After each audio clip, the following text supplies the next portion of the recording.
All right, we'll call this meeting of Littleton School Board to order. Our final meeting in this form with elections on Tuesday. Very happy to convene my final meeting as chairman. We will begin, we're going to move the agenda around, but before we do, let's just get through, hi McKenna, let's get through the consent agenda. So we'll be looking for a motion to approve the consent agenda as presented, which includes the meeting minutes from the February 20th meeting. So moved. Is there a second? Second. Any discussion? All those in favor? Aye. Opposed, abstained, motion carries 4-0. We will now, unless there is objection, move to new business. Item A, for a presentation on the above the notch learning experience, which I suspect will be led by Rochelle. Yeah, and all my staff. Can I just jump in and kind of share with the board what we're trying to, Michelle's watching and the team of people that she is probably in the past budget season, and what I'm hoping to do is each time we meet, that we would have some section of the school district give a presentation to the school board and to the broader community.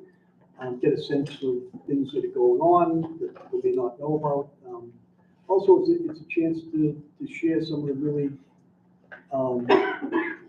good and innovative work that's happening. So I just want to publicly thank Rochelle and the team of folks that have been helping with this presentation for launching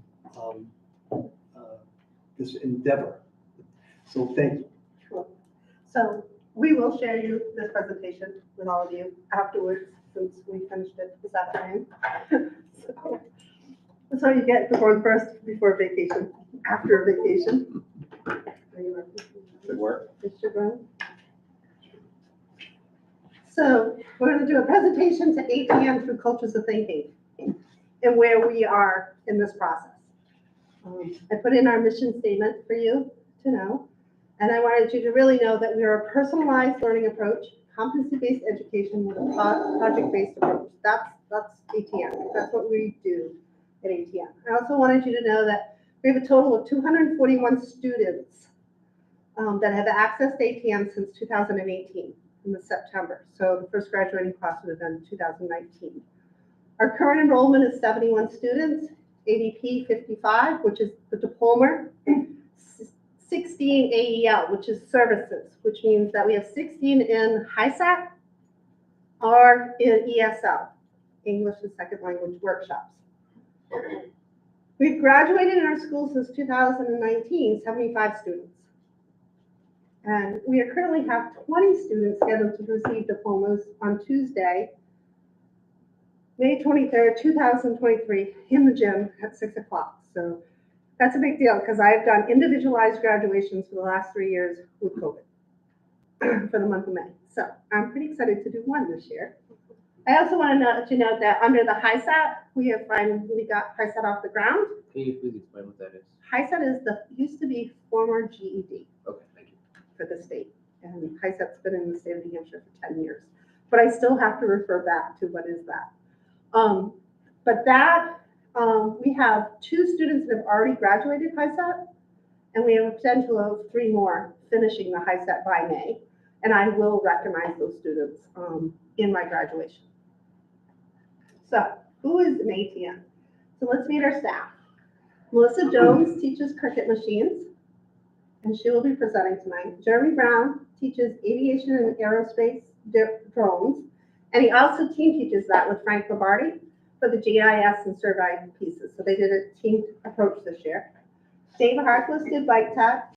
Dr. Susan Moberly does career development. She's our counselor, and she's our HiSAT chief examiner for this whole region for Grafton County, and she's presenting tonight. Sam Jewell does permaculture, different science classes that I asked her to teach for me, and integrated math through Glowforge. Christine Winslow does English and history, and she is our distance learning Edmentum facilitator. Lori Spencer does personal finance and economics. Kelsey Hubbard does human biology, and she worked on the EMT pieces that were needed, and she also worked on C-Space. Crystal Reed is our HiSAT prep counselor and facilitator, so she does all the individual. If you come in and you need help with math, if you need help with English, writing skills, she brings them up to where they can pass all of the courses. Brett Denimore is in ESL workshops, and along with Amalia Sava, I spelled her name, Savera, wrong, ESL workshops, and they had 2 students this year pass the U.S. citizenship exams. And they have another one that's scheduled for next week to take his U.S. citizenship exam. And then I have Laura Clark, who is my intake and assessment specialist, and she's our, she's going to talk about our partnership with Lisbon and Profile Schools tonight. So presenting tonight is Sam Jewell, Melissa Jones, Dr. Susan Moberly, Jeremy Brown, and Laura Clark.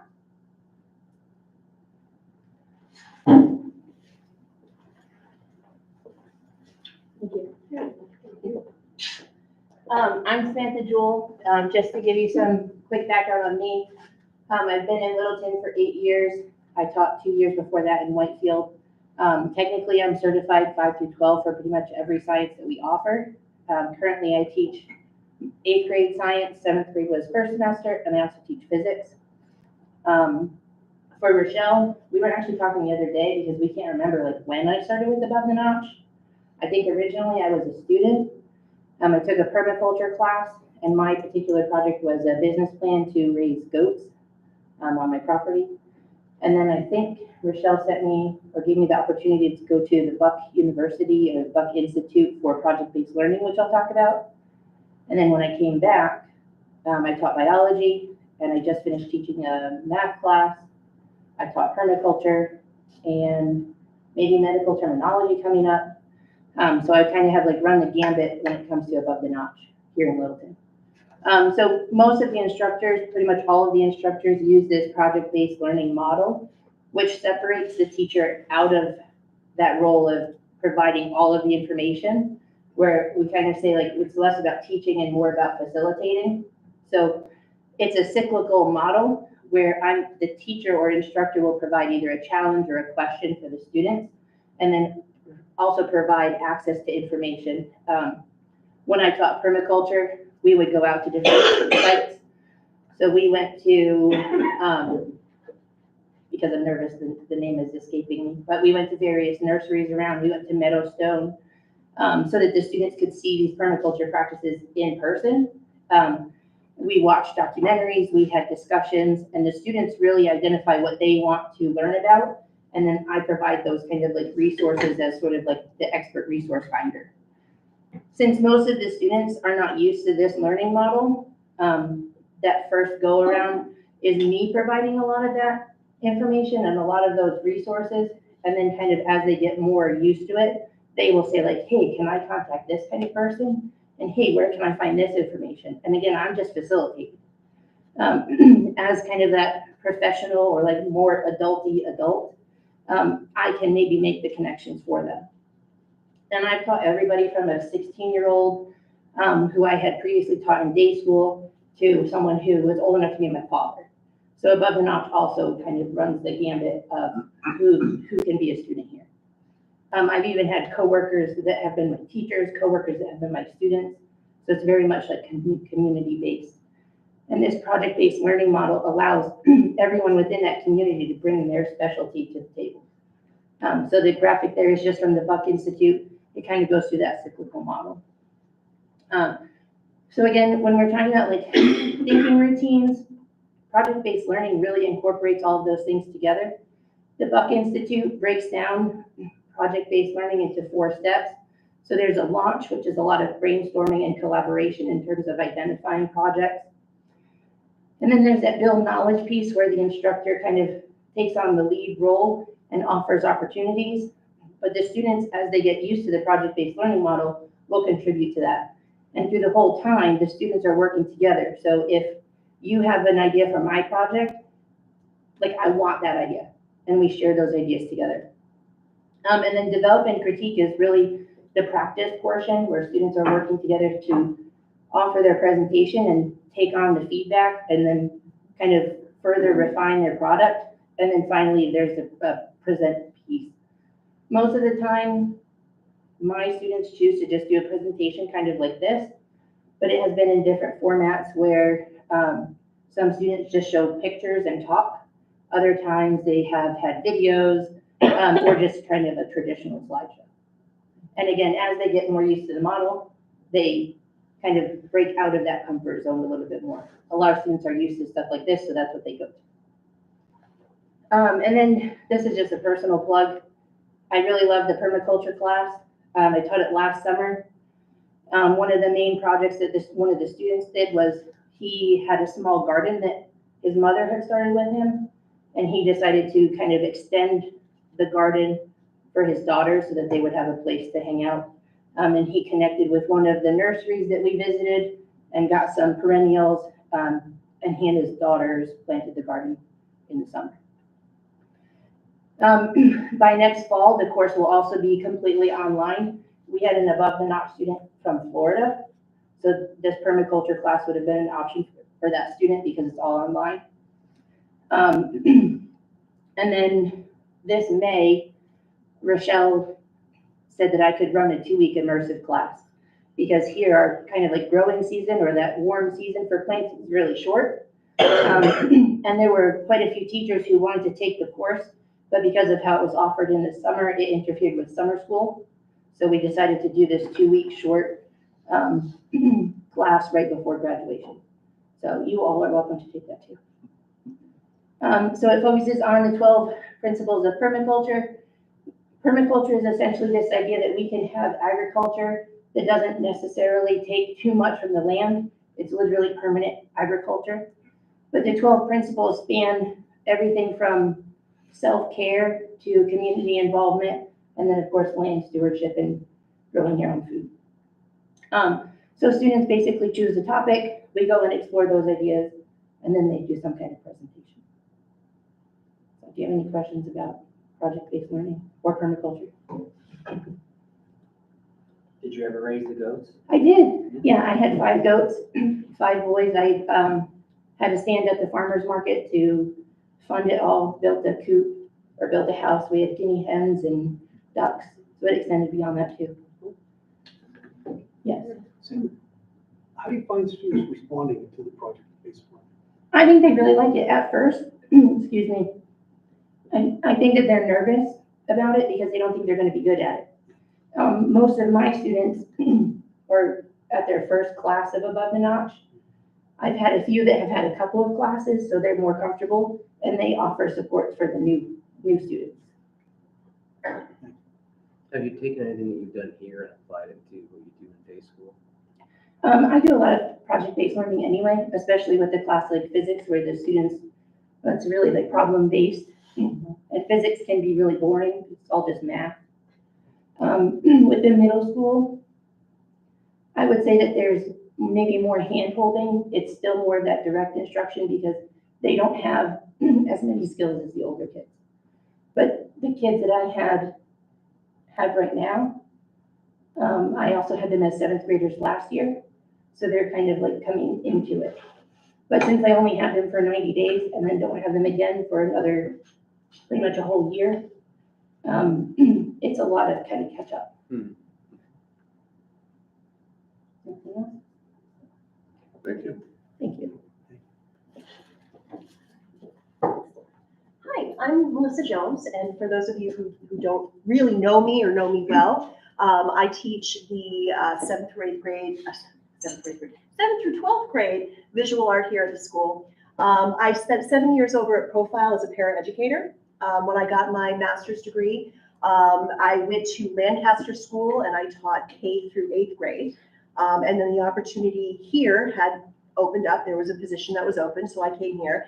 And in between, I have taught adult classes at the Littleton Studio School, so I've kind of taught all ages, which has been very rewarding for me. I have enjoyed art since yay big, so anything that's creative is just totally right up my alley. About 3 years ago, I took a permaculture class with ATN, which was fantastic because I had the ability to work with students on the same problems. And I've been a big proponent of getting students and adults to learn together. While I was at Profile, I had a travel club.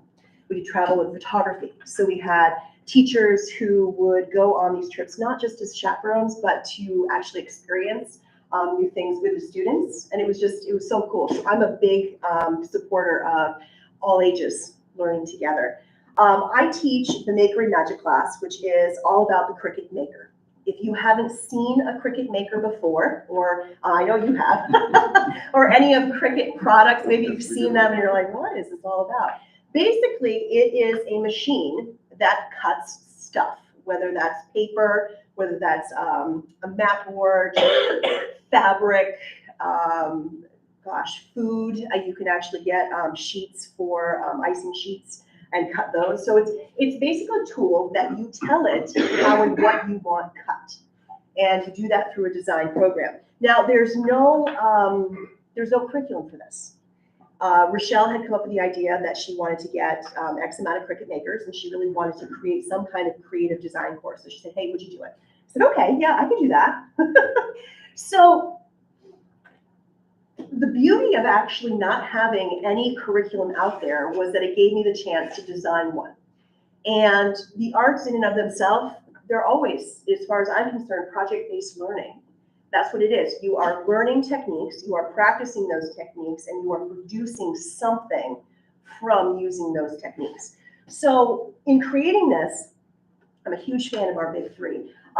Universal design for learning principles were put into this. And the first thing kind of to think about is, okay, what are the standards? Well, there's national core art standards for creating, presenting, responding, and connecting. I know those pretty well because that's what I do. And then looking at the college and career readiness standards, looking at individuals who will be taking this class, well, they need to have some ELA and literacy skills that they're going to be using. There's a little bit of writing, speaking and listening, language, reading is all part of that. It's all put into place. Also thinking about best practices. So social emotional learning. Typically the students that I have worked with so far are individuals who maybe general school, for whatever reason, that model just didn't work for them, okay, at any age. So considering what might be important to have as group norms to create a climate and culture within that classroom where everyone feels comfortable to work is really a key component. And I do that in my own classroom because someone who's not comfortable can't express the kinds of things that they'd like to through their artwork. So definitely being mindful of how people feel in the classroom. And then just good practices of we're creating an agenda so that every time students come in, they know what to expect. Usually with this course, I have some kind of welcoming, opening activity. We go to some kind of new information. Are there some supports to help with that information? And then thinking about, okay, Design Space, the program that we use with the Cricut, and then looking at whatever the challenges of the day, okay? One of the opening activities that I sometimes use, well, actually I use this at least once in every semester. It's a See, Think, Wonder activity. And it is an activity that I use to help shake the students out of their day, wherever they've come from. So I find a variety of unusual artwork. Could be a drawing, could be painting, could be sculpture. And what I do is I have the students take a look at it. Everybody gets a different one. And usually they're stymied as they look at it and they go, what am I looking at here? This is very strange. So I have them just basically describe what they see. Then what do you think about this image? And then finally, what does this image make you wonder? Okay. And I like this activity again because, again, I pull out very strange stuff. And it helps students begin to see, once we look at these together, they have a chance to kind of talk about theirs. I'll put each one up on the board and I'll explain a little bit more about it after they discuss it. But it helps them realize that if they think that, you know, their ideas on creativity and what they like is just too out there and I don't feel comfortable to express myself, this gives them the chance to see that art can be, it's very broad. There is no one path to making something. So this is kind of a fun activity that I throw in there, and I've got many others that I do, but just to kind of shake them out of their day and get ready to refocus. With the Design Space, students are very quick to pick it up, which is fantastic. It's a free download. You can put it right on your phone, your tablet, your own computer. And when I start out with them, I tell them a little bit about what Design Space is, and then the overall image of the Cricut with the different pieces, just so that they have a visual understanding.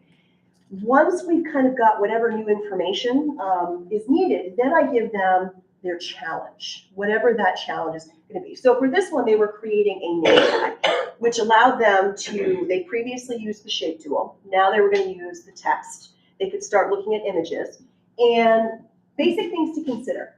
What kinds of things do you like when it comes to color, shape, and imagery?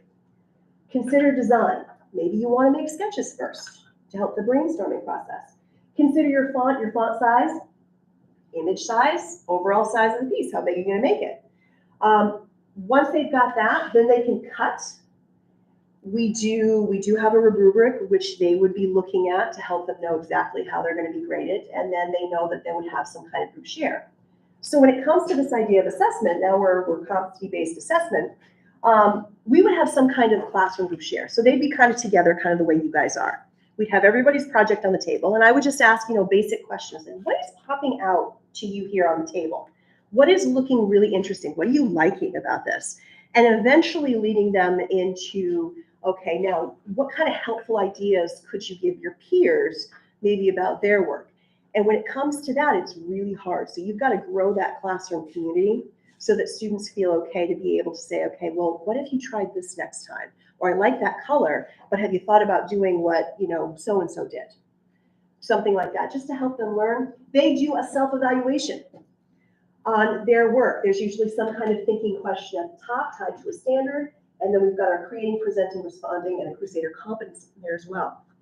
So when they start this, they kind of look at what's proficient, what could move them to a 4 if they want to go a little bit further. But they would fill this out, and then I use that same rubric to give them a final assessment with feedback. Like Sam said, with a project-based learning class, you are constantly kind of going around the room, facilitating the process. And I use that time to do a lot of one-to-one discussion with students so that they have kind of an idea of how they're doing, or they can verbally express their idea, what they think they might like to do, how to best go about it. I encourage them to talk to each other as well. Because, hey, more brains are better than one, when it comes to being creative. These are some of the projects out of my first class. I'm on my 3rd go of this class that were made. This was a shadow box. We had a couple teachers in that class that were actually making things for their cheer team. We had some gifts that were made. It's very broad. And what I feel like I do pretty well with this class is scaffold it in such a way so if you know absolutely nothing about the Cricut, you're going to learn quite a bit. If you feel you're moderate or you're really good, you can still engage in every single one of these activities. And what you know, bring it to the table, share it with other people. I've done it with teachers. I've done it with different kinds of students here and also from other towns as well. And it's worked out. It's been a really enjoyable class. Melissa, can you just talk about, I know you were a student for the integrated math and the Glow Forge, because it tied to the Crickets. You guys use mostly the Crickets in that class. Yes. But can you tell the board just what that process was like? Well, I love being a student. If I could have just stayed in college and just keep taking classes, I would have done it. So it was really fun to be in Miss Jewel's class and actually be working. It was a big class. And be working with different students who were in there because some of them saw me purely as a student and others as another adult that could help facilitate. So I kind of toggled between the two. And I was in there, I was asking questions as well, which was really great. And the students who were in there, some of them ended up coming to this class. So they came with prior knowledge of being able to use Design Space, which was fantastic. And then they can kind of help other students in the class who may be having trouble as well. So there's overlap. And although this is maybe considered more of an elective through ATN, it's still a class that allows students to be creative, work on those problem-solving skills. For students who are big into art, it gives them another outlet to be able to express that way. There's a tech end to it. There is mathematics that's involved into it. We don't touch upon that too much in my class, but I know that you did with yours. So if you are thinking about possibly taking an ATN class, I would say do it because it really is a lot of fun. You're not going to go home with hours of homework or anything like that. You're going to really engage while you're there. Is there anything else you wanted me to touch on there? But that was good. Oh, the other thing, I was involved with a statewide adult curriculum group. That was last spring, which was really interesting, and figuring out, what does adult ed look like? What does it need to look like? What are the practices we're using at the high school, the elementary and the high school level, and how can we do that? So there's a lot of really good discussion there too. But yeah, this is more talking than I generally do in my class because I like students to get to work. But is there anything within the realm of this class or bigger questions that you have in regards to PBL, SEL, UDL, CD, all those great terms? You're a resident cricket expert. No, I'm not a cricket.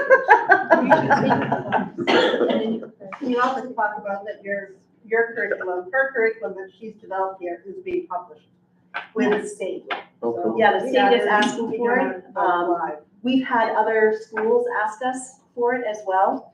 I'm a terrible perfectionist, so I'm trying to get everything to shine as much as possible. But really, I feel like depending on, what you want to teach, I feel like what I've got set in place is very transferable. And it also is kind of a jumping point. I mean, if someone wants to change it and add a whole bunch of other things to it, awesome. So, but it is a lot of fun, and if you want to join, let me know. Thank you. All right. Thank you. And here you go. Hello, I'm Dr. Suzanne Mobley. In addition to my functions here, which are various, I also teach college comp and English and humanities classes at White Mountain Community College too. Been doing that for a long time. And I won't talk about everything else I've done. But anyway, what I wanted to talk about is the career development course and like climate that we try to foster with the students through Above the Notch. And what this is I'm going to show you just some clips from the Department of Education Canvas. And are all of you familiar with a learning management system called Canvas? No? Yes? You have some idea what it is? Well, I'm just going to give you like a little snapshot in a minute. The state wants everyone throughout the adult education community in across the state to start using Canvas. And there's been a lot of resistance in some programs. So the fact that we actually have a Canvas course is, we're way ahead of the curve already. And I'm used to using Canvas. I used to manage Moodle when I worked for Granite State College. So I'm, very comfortable, using that format. So we've been through, what's this, I think the third year, that we've been teaching this. And so I've sort of done it in different ways to see what works with students and what they need. And so we're trying this different format when we have this online format where they work their way through different things to think about. And then they meet with me on an individual one-on-one basis, on a rotating basis. And we talk about, some of the stuff that's in the course. And then we also connect it directly to their individual lives, where they're going. Because, students will, what do you want to be when you grow up, right? This is, very typical question, which anybody asks anybody that's going to be soon graduating from high school. Well, what are you doing? You're going to college? You're going to get a job, all that. So then you get typical answers, especially, from students that haven't really thought about this, or some of our students have jobs and some of them don't, and especially the ones that haven't had jobs before. Their thinking process is so far removed from like, wow, I'm going to graduate from high school and I'm going to have to get a job. Like, what am I going to do with myself? So somebody will say, for instance, I want to work outdoors. Well, what does that mean? I don't know. I just want to work outdoors. Well, what do you think you're going to be doing outdoors? And so try to get them through. Do you want to go into forestry? Are you thinking about maybe being a snowmaker to start with? Or do you want to think about being a game warden or different jobs that have a lot of outdoor components? And we try to talk about that. And then for instance, somebody will say, well, I want to be a vet tech. Well, so just like in anything, it's like, well, you can't just be a vet tech. You have to have some sort of certification. So how do you think you want to go about getting that certification? So we talk about different education and career paths that they can take, including like if there's something, for instance, if somebody wants to go into building trades, it would be, all right, where could you get a job where they might be willing to take you on as an apprentice? You know, this is particularly for a student that has not gone through the industrial arts program here. How can you get that kind of experience where, you know, you might be able to be hired into a regular position? So it's you know, talking a lot with them about what they want to do and their aspirations, you know, and I have to say, though, the vast majority of students that we see in the program, they have not really had this kind of discussion with too many people. They often, they have their, which is nice, they have their dreams and their aspirations, but they really, they may not be necessarily from families where they have much experience with higher ed or community college, and they're not even sure, how do you do this, right? So that's one of the things we try to, you know, I work with them to say, well, here, let's look at this. And they'll say, you know, have you looked at different colleges, or you looked at the different programs around, or certificate programs, and get them to realize that this can be a reality for them. So that's their type of what we work on there. Yeah, so it's really interesting to see how things progress. I don't know if I'm going to do this correctly. Which one to press? The arrow that goes to the right. The right? Okay. I think this is right. So here's just a quick snapshot, which, you know, I know you have your things, because I didn't want to do like the whole thing. This is actually a module in the Real Canvas course that is running right now, right? So it's set up so there's 9 modules, and it's so that allows them to work their way through the course, and then yet they also don't get overburdened, so they have time to spend, you know, talking with me, and they can work their way through this. It's set up to be self-motivated. Like if somebody was really into it, they could, you know, they could do it in, you know, like a few weeks and get a credit for it. Often I find that what some of the students do is it spurs them to look at other things. Like here, this one is this one of the first, I think it's the second module, getting them to think, what are your future, and how are you going to move in that direction? Developing a career path does not just happen. It takes time and a plan, right? So here's a little video on, and these are from the U.S. Department of Labor, 10 jobs that are projected to totally disappear in 2030. You know, cashiers, truck drivers, you know, and a few other things. And then here are new jobs for the future. So thinking about where there's going to be, you know, a whole lot of job prospects opening up in these fields. And it's so what I'm constantly trying to do with them is to get them to think about what they want to do after high school. And what would you like to become? Are you interested in any of the projected professions? Do you think the current choice of career path will evolve in the changing world? And what do you think you need to do to move towards a future goal? And then write a brief response to each question, you know, and often they talk about it too. So the kids think this is like pretty cool. Just to give you guys an idea of some of the jobs in the future, which is a good thing. It's reassuring because all my research that I've done for this says that still going to need teachers, you know, and they're going to need people to teach them to think, and we're also going to need people to teach you know, other people how to write and to read, of course, and then also that ethicists and philosophers are going to be considered to be very serious professions. Not that they aren't now, but it's going to be more focused on that, which I think is really cool also, because one of the courses I teach is philosophy. And it's because you think of the broad range of where these jobs are going. So I wrote some notes. I know I'd never remember them. So it's anything to do with the internet, anything like major technology at all, right? No brainer there. And then cybersecurity, right? Also big thing. Job security there, Dale. And then AI, development AI, which we already see this coming along, you know, where it's projected that AI, artificial intelligence, is going to be much more pervasive in our lives on Earth by, say, between the next 10 years, you know, that's happening. And then genomics, anything to do with, you figure, medical research connected to genomics, as well as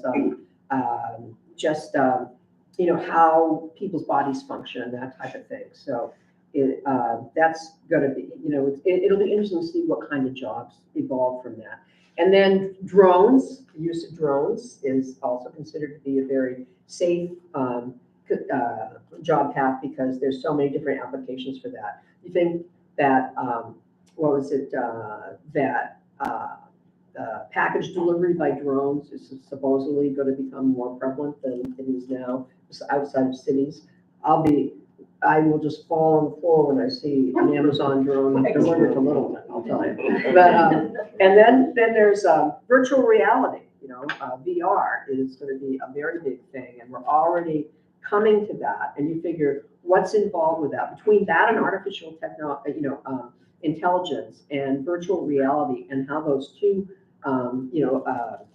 paths are going to merge and are already emerging. Just the challenges as we develop for that, and the enormous number of jobs involved, and of course renewable energy. So permaculture and anything along those fronts, we already see that pushing there. And then the other thing, which is very interesting, that is projected to evolve dramatically, is a sharing economy.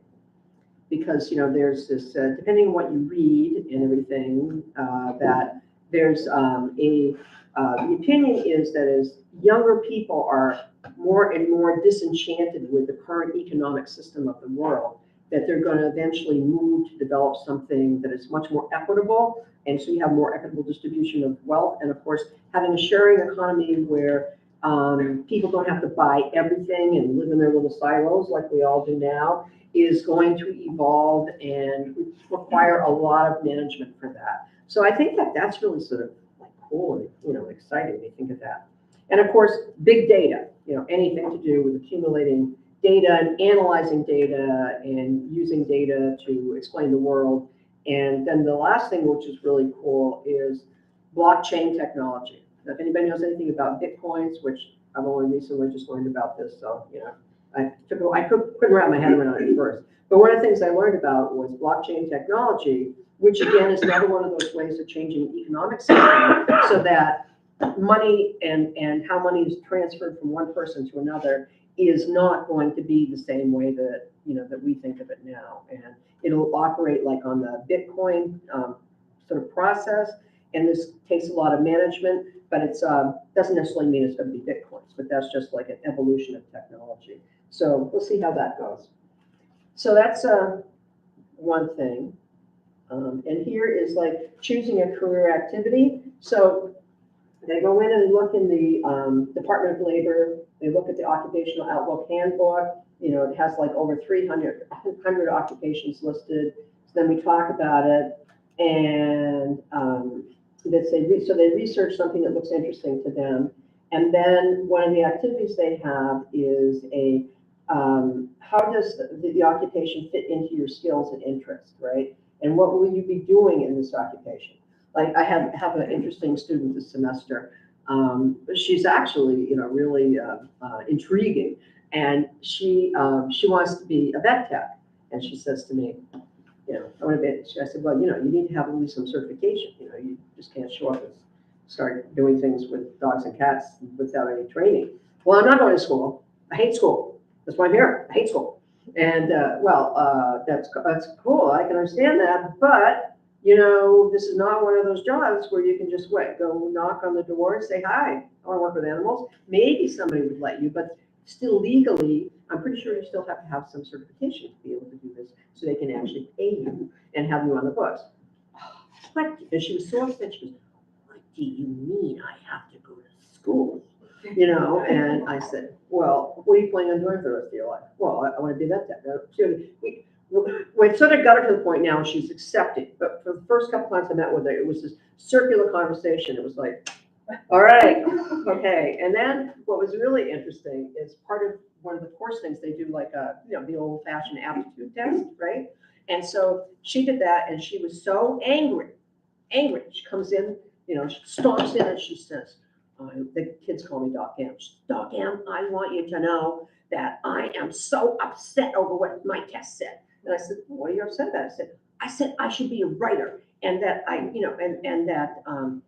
have good writing skills. And I said, you're upset over this? And I explained to her, that's a really positive thing. Writing, You'll need writing when you're doing a vet tech. So she's a very interesting character, and we have a whole range of people that are more traditional and the people that are more of a challenge. So anyway, and part of also what I do is I'm the HiSET examiner for this part of the state. So I work with Laura and Crystal Reed, where they do the nuts and bolts of people, then I do the test, because the the federal regulations around this state is that if you're the examiner, you can't be teaching people through the subject matter on the test, so there won't be anything. But I handle all the stuff with the state and the National Testing Service, which is considerable. And then, so there's that, and let's see. Oh, and the other thing I wanted you to know is we're in the process of developing a volunteer program with local libraries, so 10 libraries throughout the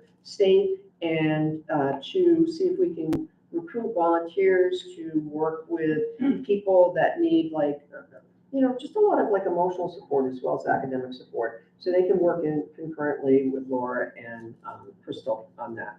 And so I hope that by next year we have that really developed. Any questions? I do want to say for this particular class, it's a requirement in the grant. It's a requirement in ADP and it's a requirement in the WIOA grant to have a career development counselor on site. So we've taken that career counselor and turned it around so that we know what our follow-up is. And Littleton is the highest for the state. We run about 90% of knowing exactly where our graduates are in 2 years and what they're doing and where they're working and have they started at a base and have they increased in jobs. And so the career development helps us to track them because they all have a New Hampshire Adult Ed login and email assigned to them from the state. The state leaves Canvas open for them so that we can talk to them and say, hey, where are you now? And we have a 90%. So we're really high, we're really good at that. And the career counseling piece has made us tip in that direction. So I just wanted to do that. No, that was just another. My turn. Well, by the sound of that, it sounds like I should be retiring from teaching and founding a company that designs solar-powered drones that deliver philosophical messages. Oh, that sounds good. For small AI. communities. Remember who said that first, right? All right, exploring aviation, aerospace, or drones, and we added the GIS, which is Geographic Information System component to that this year. So this was my third year doing this course. Obviously I've been teaching social studies for 20 years, and it seems kind of an irrelevant jump from social studies to drones, but technology has always been a thing, that I've enjoyed incorporating and integrating into my teaching. Before drones, I led the robotics team for a year, and we had some pretty good success as a rookie team, and I'm working with robotics people to try to bring that back. And Rochelle approached me about teaching a drone class and what that could look like, and come to find out at the time, the FAA's Part 107, which is its sort of certification rules, laws for operation of drones and the certification process, was kind of in its infancy and growing. So we were able to find curriculum to kind of get us started that incorporated all that Part 107 knowledge, where it's kind of like driver's ed almost for drones, and you can take a test and get a drone license. So that's kind of where we started. We started with a fleet of basic Parrot mini drones, which are actually used by schools in different competitions. You can program them, you can have them fly through a course and that sort of thing. So, but they're a very basic drone, and the nice thing about them is because of their simplicity, we actually start the course by having the students build their drone. So it comes with a kit full of pieces, really, really tiny, obnoxious screws and all kinds of real fragile parts, but they come in and immediately hands-on, build the drone. We talk about the components, what they do, the sort of scientific theories behind, propellers and inertia and drag and all this other stuff. And also incorporating in that knowledge from Part 107. So over the last 3 years, we've actually this year we upgraded our drone fleet, so now we have our fleet of mini drones. We upgraded to a Altair aerial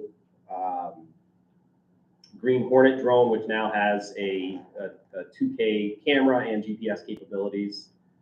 We also have 2 Parrot Anafi drones, which are your sort of mid-level enthusiast drones, where they have 4K ultra cameras. They're GPS enabled, and this would be something that a surveyor, your basic surveyor might use, which paired well with the GIS. So students generally don't have opportunities to get their hands on this level of technology and get to play with it and experience and do things with it. So our competencies that we wrote for the course are directly related to the knowledge and skills required for Part 107 certification. So our big thing here as a sort of an extended learning opportunity is to direct or help students find that industry applicable knowledge and skills where they could leave the course and they could, do their, test prep, take their certification exam. They could apprentice with a realtor or a surveyor, or, look at drone pilots for the U.S. military. There's an infinite number of possibilities. And because the knowledge is essentially more or less the same as what you would get in flight school, basic, the ground school, it does open up more doorways to, getting a pilot's license in aviation and exploring those career paths as well. So the focal point of, if we talk about project-based learning, the focal point of the course is like really just one big assignment with multiple components, and this is the comprehensive field operations plan. And I put a link here so you'll have it, you can look at it. Essentially, it's a multi-page packet with lots of blank spaces, and each part of it is aligned to a different section of the Part 107 knowledge and skills. So, for instance, the way that they start out is they have to think of a scenario, of a plan. What do you want to do with this drone? What are you interested in? I'm interested in food. Okay, let's find a way to incorporate food in drones. So, so we talked about, some of the students did projects where they developed, food delivery systems, or, using drone to look at, agriculture and pest infestation and that sort of a thing. So they have to, they get this template, and with, Frank and I facilitating, develop this plan where they take something they're interested in and figure out how can I use a drone and create this plan to actually do this project. And so we guide them through every step of the way. And at each point, they have to incorporate the knowledge from Part 107. So radio communications. All right, you're flying outside an airport. What are you going to have to do to, safely use the radio, communicate effectively, and not break any laws while you're executing this plan? And that's kind of how we go about doing this throughout the course. So the sort of culmination at each, every point along the way, they're presenting where they're at with their plan. They get feedback from their peers. They get feedback from their instructors.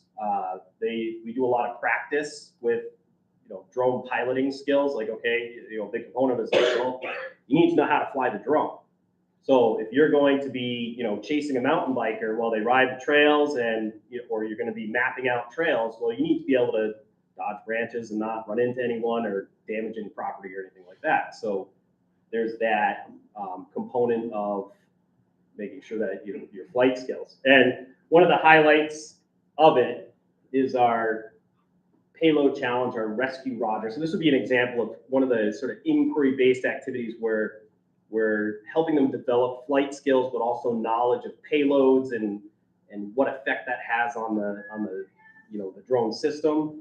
And so their challenge is, you got this guy in an iceberg, and it's kind of silly, and you need to rescue him. And so they have to design a payload that will effectively rescue them. And they're using the mini drones. We can do it inside the Parrot Mini. And they learn very quickly at how fragile they have these things have an onboard computer that, helps them fly correctly.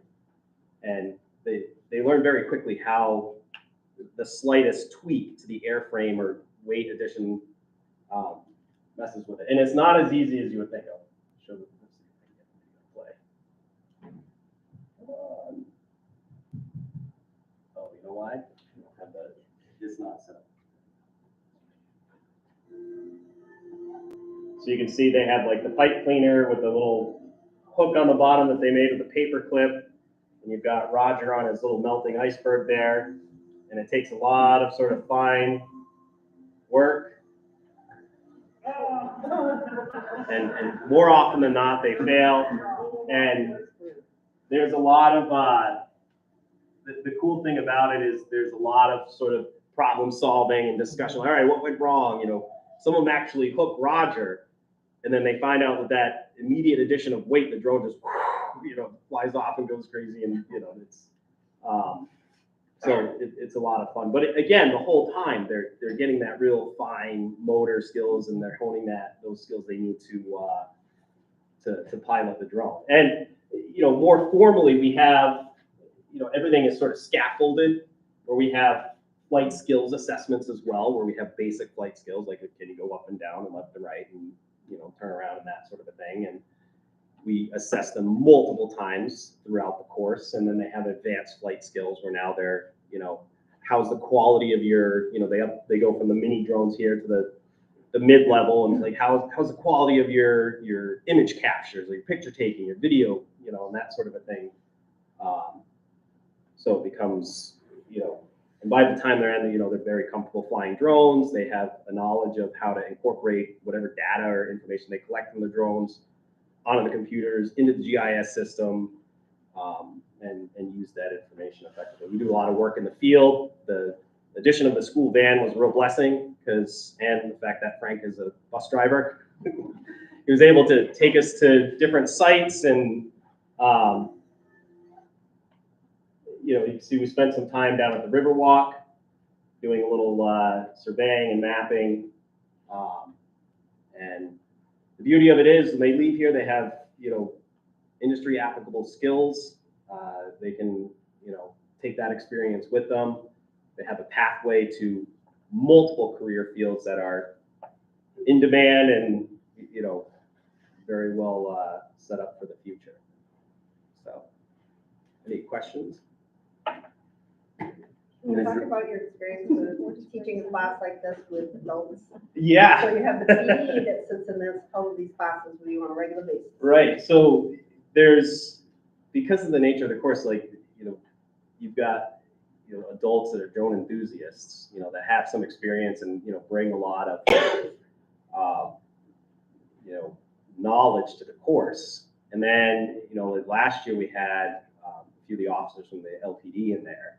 And they had bought a drone. And what was interesting is, you have your high school students that, they struggled in a sort of traditional school environment, so they're here taking this course. Next to your Littleton Police, there's some relationships, but everyone was working together in this really sort of unique environment, and it went very well. And it was interesting the way the laws are.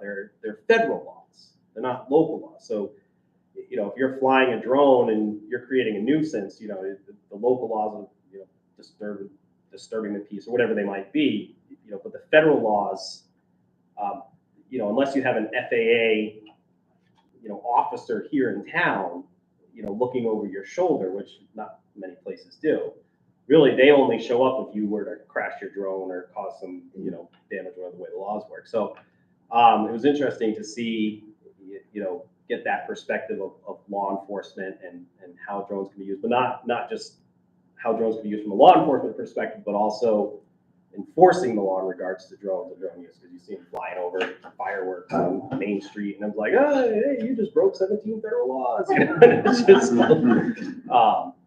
But yeah, so that was a very rewarding experience, and real good connections to the community, and they sent videos of flying their police department around there. Yeah. Anything else? Questions? All right. Thank you. Thank you. Thank you. Hi, so I'm Laura Clark, and this is my 4th year with the program. And my role is intake and assessment. So when a student first contacts Rochelle or I, either by phone, email, or website, my role is to meet with them and try to figure out what their goals are and then the best path for getting there. So if a student wants to take the HiSET, if they want to take classes, if they just need some tutoring to pass the HiSET, I'm the one that helps them figure that out. And I'll get their transcript, and Michelle and I will go through that, because sometimes a student might come in and think they're just going to pass the HiSET, not realizing it's, a equivalency test. But yeah, we'll look at their transcript and find out they're only like a credit or 2 short. So for getting the state diploma. So then we'll kind of guide them that way. And then I help get them registered. One of the requirements that the Department of Ed asked us to do is give the students the TAPE, which is a test of adult basic education, to just kind of see where they are at, because sometimes you've got students that have been out of school for 10, 20 years. So I'll give them those assessments in reading or math, just to get an idea of where their skills at. We find that math is often the longer they've been out of school, math is often the biggest struggle. The other assessments that I give are also Brent's English language learners.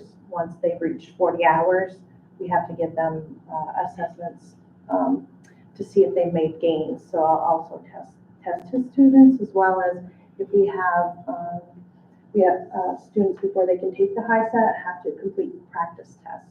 For students that are 16 or 17, they have to do all 5, whereas students who are 18 or over, they only have to do 1 before they can then go on to do the HiSET. So then Suzanne and I will coordinate, getting those students set up. I also sometimes, for students that might only have a class or 2 to finish up and aren't able to come in person, we'll help set them up online with Edmentum or Essential Education or whatever it might be, and I might go to their location if needed. I had a student over the summer who was not able to be in a school building, so I would go and meet with him and help him through his coursework. And he is certified. Any questions about the intake and assessment piece? So my other role has been, I work as a school psychologist and special ed coordinator in the Lisbon School, and this is my 27th year there. So I can speak just for SAU 35. I know Lisbon, we have 3 students that are in the evening classes and 2 that are on the path to take the HiSET. And some of the barriers to students, we found to students being successful in the traditional school setting is the schedule, getting up in the morning, being there all day, their attendance, their motivation, credit deficits, so they might be behind their peers, learning style might be a better fit for the project-based, and family support are often barriers that might interfere with the student's success in Lisbon or the other in profile.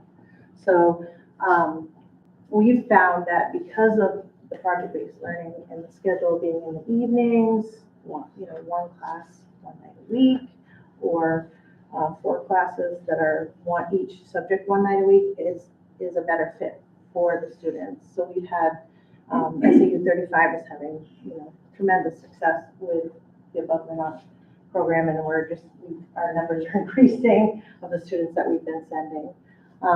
And then just like I think of one student, and I remember 16 years ago, I remember the day he stormed out of the school, and said he wasn't coming back. He was mad, and he is now finishing up a project to complete his last class, and he will be graduating in May. So he's come full circle, and we've had some really neat conversations about that. So he has family coming up from Florida to see him graduate. So it's been a really rewarding experience. So, any questions about that? So Lisbon and Profile tuition their students to us. So we have 3 currently right now doing the ADP, 2 in HiSET. We have 1 from Profile graduating in May. We have a student that wasn't able to come on property. He'll graduate in May. We have RS, and he's graduating, and he's from Lisbon. So they continue to support us, and they like the model, the project-based learning model, and they're continuing to have conversations with Lisbon and Profile, and they're going to continue to send students to the above the notch, and those numbers will increase. One of the things Rochelle's allowed me to do is meet with students in Lisbon School. Our principal is very supportive, and so if there are students from Bath or Lyman or Orlando, other towns, they'll let, and it's closer for them to come to Lisbon, Rochelle will let me work, out of Lisbon as needed. So like I have a student tomorrow and a student Wednesday that will meet with me in the evenings at Lisbon. Another thing that I've been able to do is the wire mill. Now the wire will allow, will hire people who have not earned their diploma yet, which is a change. It used to be that way, and then it changed where you had to have it. Now they're kind of changing back. And so they'll contact me and I'll work with them, helping that student get their diploma, and they'll call me regularly to check, is so-and-so still in the program, are they attending? And part of that, their employment is based on that. And we have a few companies that we're working with that do that. That's it. Unless you have questions. What do you think, and this is not just for Rochelle, but for everybody who presented, what can the board be doing differently to support the work of Above the Notch? What would you say? What can the board be doing differently to help support the work that you all are doing? Maybe just getting the word out too, like helping us to continue to, area towns and stuff. The next grant, so I'm in the process, I've got 3 of them on the docket for Above the Notch, and it's Adult Diploma Program, and which is ADP. And then we have AEL, which is the Adult Education Literacy, and Suzanne and Laura work under that grant. And then there's ADP. And then I have also, we're going to push the limits. We're going to do an integrated education training program. We're going to do it with a hospital, with the MOS, and we're going to work with, hopefully to work with dental technician, and Head Start has asked us to look into working with them for training early childhood. And so we're going to concentrate on that with that grant. And I spent the last 6 weeks going to school, how to write the IET and how to implement it. So I'm going to go in that direction. For the board, come visit. It's an adult high school diploma. Come in and visit. Come observe. Come see what the classes are about. We gave you a snapshot, literally a quick snapshot of what happens in this program, but it is being successful. And the students that are here, they're graduating and they're going on. So they're either going on to colleges or they're going into the workforce, and they're being successful in the workforce because I keep track of it. I know how many of them are still working or have moved up in those positions. But for the board is just come. We have an open door policy. I have always had an open door policy. Come and visit, come and check it out. The students love to see you. They love to have visitors. They love to have people come in and check in and see what they're doing. But we've also been asked to expand, which I have a meeting next Wednesday with the state. They're coming in to monitor, but they also want me to have an open mind. What they want us to do is expand and look at regionalization and how can we take this model and drive it for the North Country. So how can I take the model that we've worked so hard to create here and put it into the Berlin, put it into Groveton, put it into Carroll Academy, which I have a team that works down there. So how can we push the project-based learning? Because it is being successful. And students become excited to learn. And then they become excited to learn when they graduate, which is to be successful community members, which is what I want them to be. So just continue to support us. I know that sometimes I come to you with crazy ideas, but we do implement them. And I challenge my staff to think outside of the box in what I want them to do. And also, well, I was gonna say, you guys, talking up the program out in the community, that really helps a lot.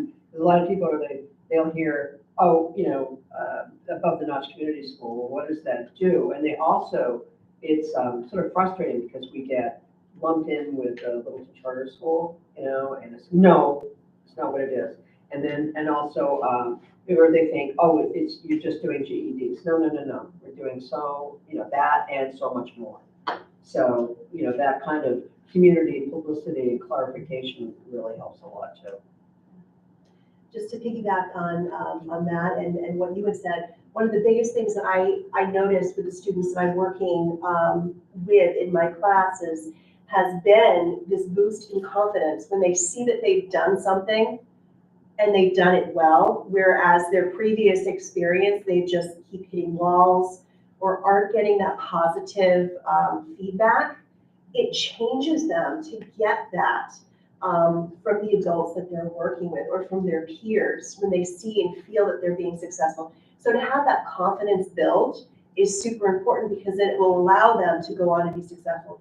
So as for, something you could do, please come and celebrate with them at their graduation. Matt, you had a wonderful speech at the LHS graduation last year. If any of you are interested in speaking that night or, during that presentation, because then they start to realize, oh, this is really important. Wow, people are taking notice of this accomplishment that I've done. And it's really good for them. So. Thank you. Bill? Right, I have a couple questions, but. Yeah, sure. One is, first of all, with the presentation, thanks so much. Your passion for the teaching and learning process and for kids was quite evident. I'd also say that for the board, I'd like to try to answer that question too. I've talked to Rochelle quite a bit about this. This is a good alternative education. This is good education. And I see Above the Notch as being a laboratory for good instruction. And I do think there needs to be more collaboration and coordination between regular pathway through education and what's happening in Above the Notch. I had probably one of the most inspirational meetings that I've had since I've been here, meeting with students from Above the Notch. You could, sitting with the students, yes, you could tell that they needed a different pathway, but the brilliance of what the discussion was, I thought really impacted. That somehow they weren't making it in regular education. There's lessons that we need to learn from the alternative program in our regular education program. So I appreciate everybody being part of this because I think it's important in a multitude of ways. So a couple questions I have. So for those of you that teach full-time during the day and do this moonlighting or as a side gig at night, how much of a commitment are you finding it on a weekly basis, and how do you balance it with your demands of the daytime? That's a great question. I think, like with any curriculum, it's a lot of work to start, to build. And then as you implement it again, you start to refine and make changes and you continuously do that. I do that with all my day classes anyway. So it does make for a long day. However, It's just such a different environment when I step into Laura Spencer's room to meet with my students for the May 3 class. And it's like, once we get going, oh my gosh, it's 5:30 already. So I would say that there's definitely a lot of front loading to be done to design a curriculum that isn't out there first, but it does start to get easier as you go along. And just being able to hear what the kiddos have to say just keeps me coming back. The other thing to that is that there's no homework. So everything that they front loaded and done happens in that 2.5-hour time frame. And all their work stays. Like, they all have their own individual envelopes and pockets that they all put it into, and they come back to it. But she's not hauling homework assignments home and corrected any of that, because they've already done that. They've already done their assessments together. So I think that takes Yeah. load off as well. And I think also, you know, with when I'm assessing their personal pieces, because again, I've planned everything out, it doesn't take as much time. The big thing is with any class that I do is material prep, making sure that I have what's needed for the course. And that always happens kind of, you know, quietly for the prepping. The students don't tend to see that. But you know, once you get into that groove, that routine, it becomes a well-oiled machine, and you're just refining it. I think, you know, in a traditional classroom setting where, you know, you have sort of the rigidity of state standards and national standards and that sort of thing, where, you know, that kind of guide the curriculum to an extent. Something like the drone course, for instance, is piggybacking off the idea of this of assessment, where a lot of it is just you're assessing in the here and now. It's like, well, you're talking with students, like, well, okay, where did you go wrong, and what do you need to do to fix it? And you know, you're kind of gauging that all along. Where you know, in a traditional classroom environment, because you've got a lot more material, a lot more stuff, a lot less flexibility with the standards and everything like that to get through. You know, grading becomes like, okay, I'm reading a pile of essays and then I'm, you know, making comments on them. And, you know, if you have a class of 25 students or even 15 to go around and sit with each one of them individually, you know, in a 90-minute period is not easy, and still have that time to get through everything. So because of the flexibility and the nature of project-based learning, where it's just sort of this constant facilitation, it really, you know, saves a lot of time, you know, on the outside of it. But yes, the front loading, I would say, starting out with just like like here's a basic curriculum where you're basically just regurgitating stuff from the FAA website and turning that into something that is engaging and hands-on, where they're actually doing something with the information. You know, once you're there, you know, a lot of it is just adapting it. You know, oh, I've got PD in my classes, so I got to change the structure a little bit to, you know, accommodate their needs and interests. And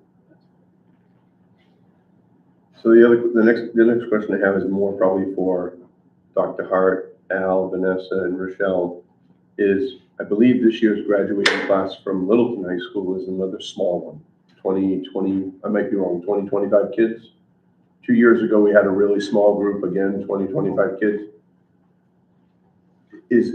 Are those small class sizes tied to the success of Above the Notch, where we have kids that are leaving the traditional model and going to Above the Notch? And if so, how are you as administrators balancing that back with the budget that you present to the community every year for a 300 population that now might be 250 or might go up and down every year to, you know, 220 to 350, or, you know, could be, how do you balance that so that you still are responsible stewards for the money that the community is providing for public education? Can I go first?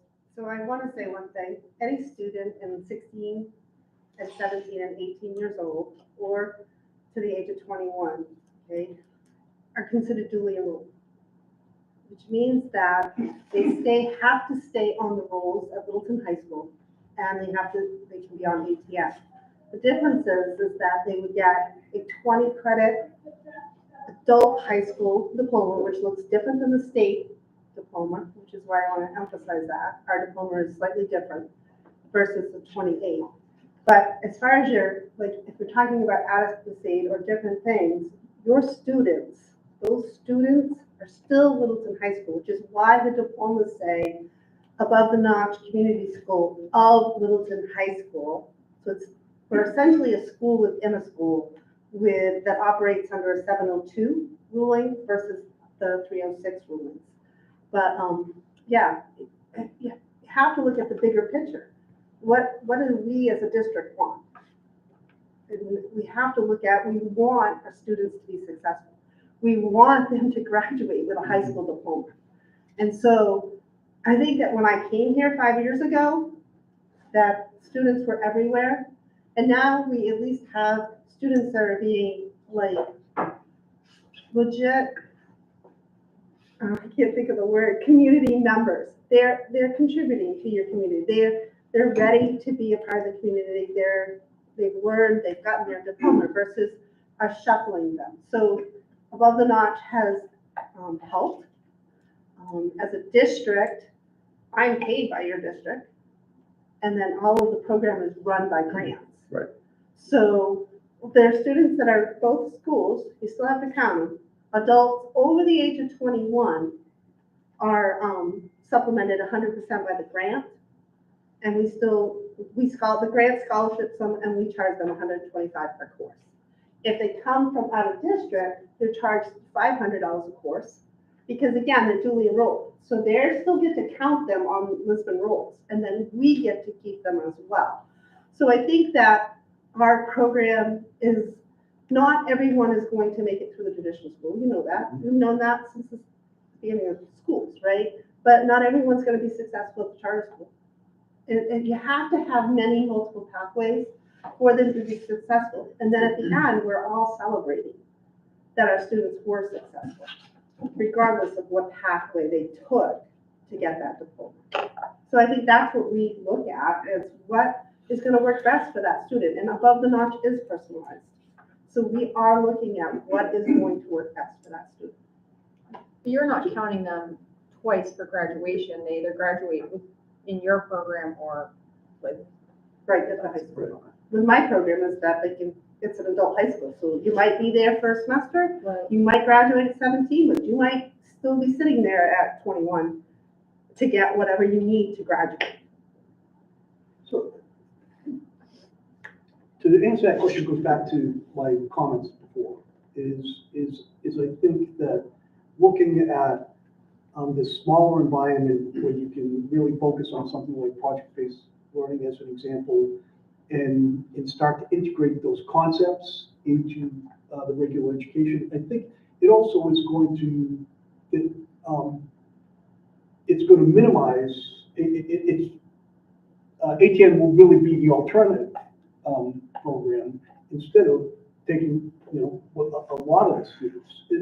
And I think you're always going to need the alternative program. Some of the conversation I had with kids were that just being in a large classroom is anxiety producing, period. So that's going to be hard to change that for students. So to have them in an alternative program that is far more intimate is going to be important. But I wasn't able to engage in the curriculum in a more traditional way. That's a whole different issue, right? So if you start integrating some of the best practices that these folks were talking about a little bit further, I think it's going to allow more students to stay in their regular education environment. So both of these pieces, I mean, this is a very, very successful program, and I do think that it can inform the rest of our 7 to 12 schools. I mean, you're fighting like an education model that was designed during the Industrial Revolution and has remained such, more or less, for that many years. And real change is going to come not from the top down because it hasn't yet. It's going to come from the classroom up. And so the more teachers engage with, playing these dual roles and, integrating these strategies for teaching and learning in their classrooms, that's going to spiral up to, create that culture that's going to, help more students navigate whatever environment they feel most comfortable in. But as long as we're still using bells and that sort of thing, it's you're always going to need alternative programs because it's a question of demographics and student needs, and the student population has become much more diverse in their needs, and the longer we're here. So It's really about creating schools within schools and creating pathways, as what was mentioned. Wearing my CTE hat, obviously the whole concept of CTEs, learning by doing, project-based education. We're gonna move forward, really with that 7 through 12. I think it's a positive way to go. We're gonna do some PD this summer. So that's in the works. So our clientele is different than 20 years ago, meaning our students, and we just have to create more and more engaging situations for them to be successful. Well, it's also about educating the community too. Like, you're not teaching kids in rows, and desks, and you're at tables and alternative seating and things like that. So we need to be able to educate the community too. And there's freedom. They have the freedom to move around the classroom and talk to each other and, or I need to take a break and walk up and down the hall 5 times. They're on camera, I can see them. I know what they're doing, right? They go to the bathroom, they need to come down for a snack, need a lollipop, need that air break, and they have that. But it's a difference. The other thing that we do is I do open it up that all the teachers in this district can come and take a course, and they can use it for professional development. So they're sitting in that class learning how our instructors that have gone through it facilitate. They're not standing up and directing, they're facilitating. And that's a different role, and how does that feel and how does that look? They also have the opportunity to be on staff and come to me with a plan. And when they come to me with a plan, I will get them whatever they need.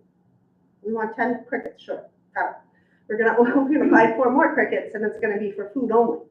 So we're gonna drive that into how to cut that and work with the industry and the culinary department of using the technology. We did integrated math with Glowforge and use they run off an X and Y axis.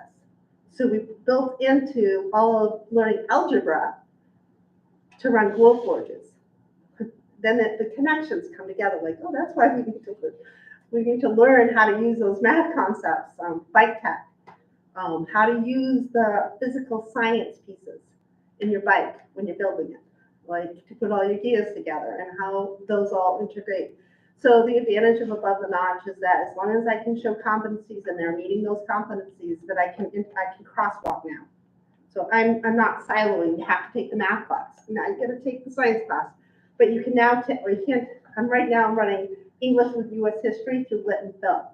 So she's run through the U.S. history in film, and then all of their English writing components are attached to that. So when they're done that course, they'll get their English credit and they'll get their U.S. history credit, because they started, I think, in World War I, and they'll go all the way through. So it's thinking outside of the box, which they all have to do.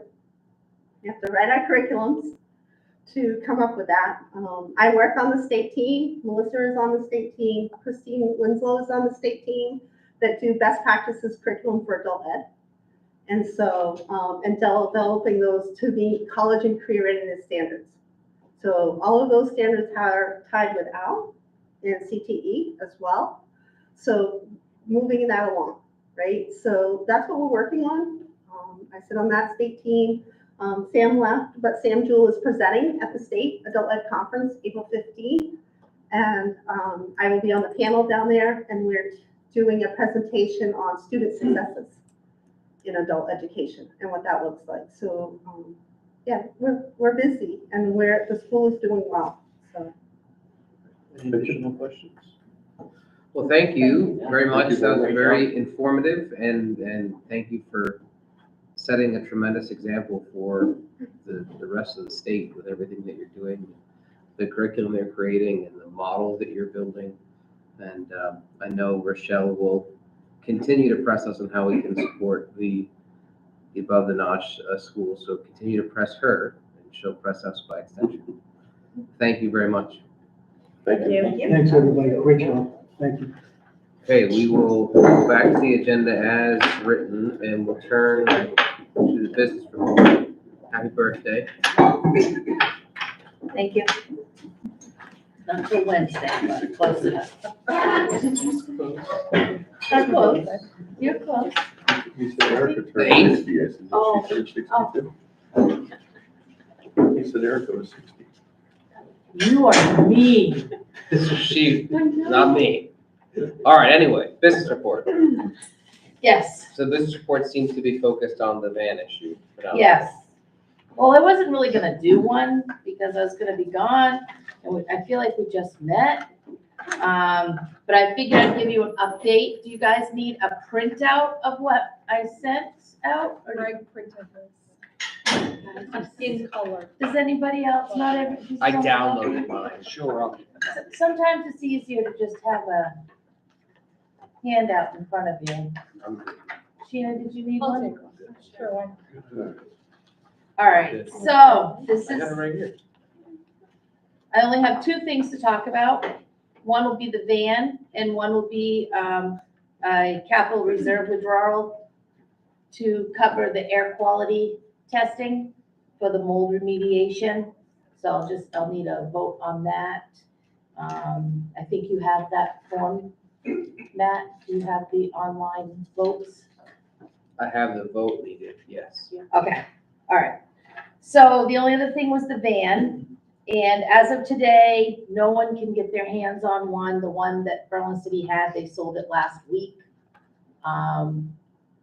Everyone is basically telling me that we're gonna end up ordering one because they could go maybe down south to another dealer, but no one's willing to give them up.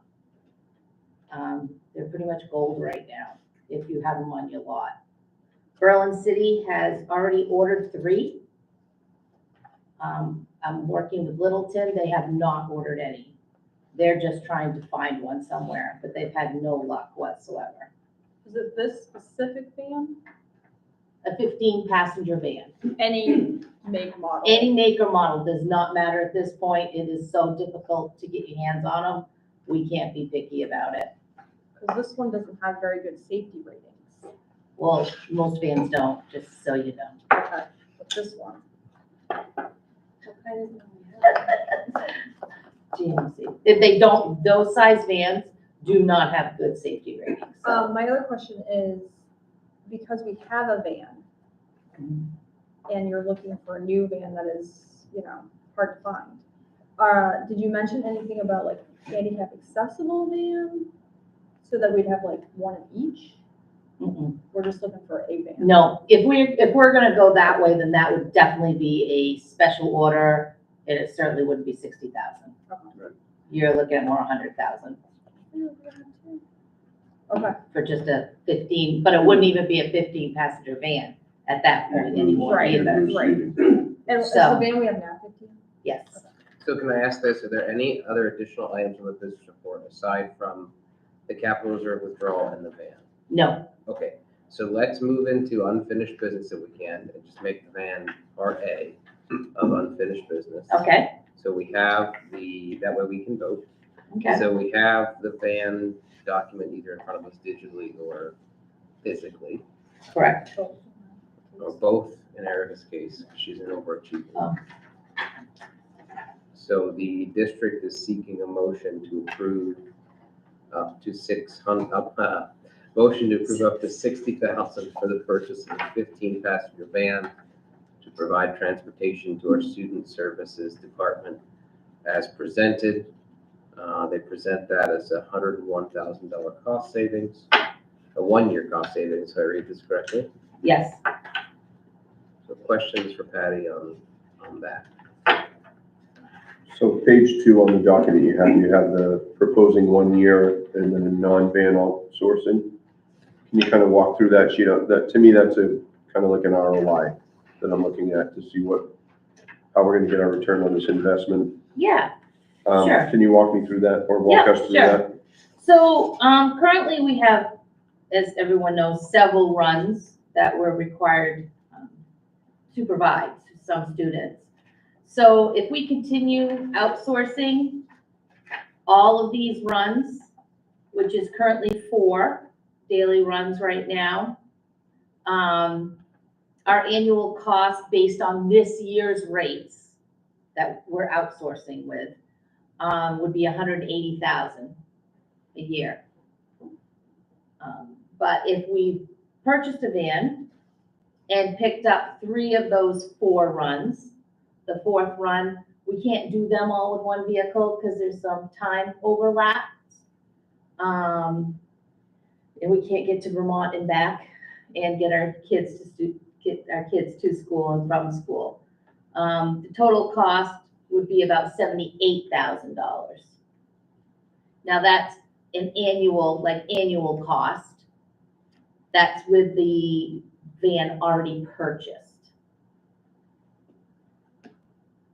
So just in year 1, which I'm projecting for next year, because right now this year's almost over, I would project we'd pay for the van before the end of this fiscal year with the savings in our budget from our transportation contract with Barry, that there is savings there to cover the purchase. It would be over $100,000 just in the year 1 savings. Okay, so the 78,300 that you have under the van purchasing, Mhm. you said that is not, the 60,000 purchase of the van is not part of that 78. No, So what's costing us 21,600? Is that all manpower? Or what is that? Yes. What is that dollar amount? yep, that's the hourly rate that we would be paying, not the hourly rate, excuse me, the trip rate. So that is us paying somebody So to paying do for a the driver. run. Yes, So can one driver do all of this? or we would this currently be- have 2 drivers, so they wouldn't be full-time. Okay, so So this we is, have 2 drivers that are splitting these responsibilities. and is the 78,300, is any of that benefits or is it straight It's salary or is it we have to salary pay taxes? FICA, yeah. But no, are these benefited positions? Are they part-time benefits or anything? Not the way that it is designed right now, no, because we have 2 drivers. So one does everything in the morning. Yep. And one does everything in the afternoon. So these are employee drivers. Are they already on our budget? They are. Okay. So this 78,000 is not newly incurred costs. This is. or They are newly incurred employee costs that we currently have under contract costs.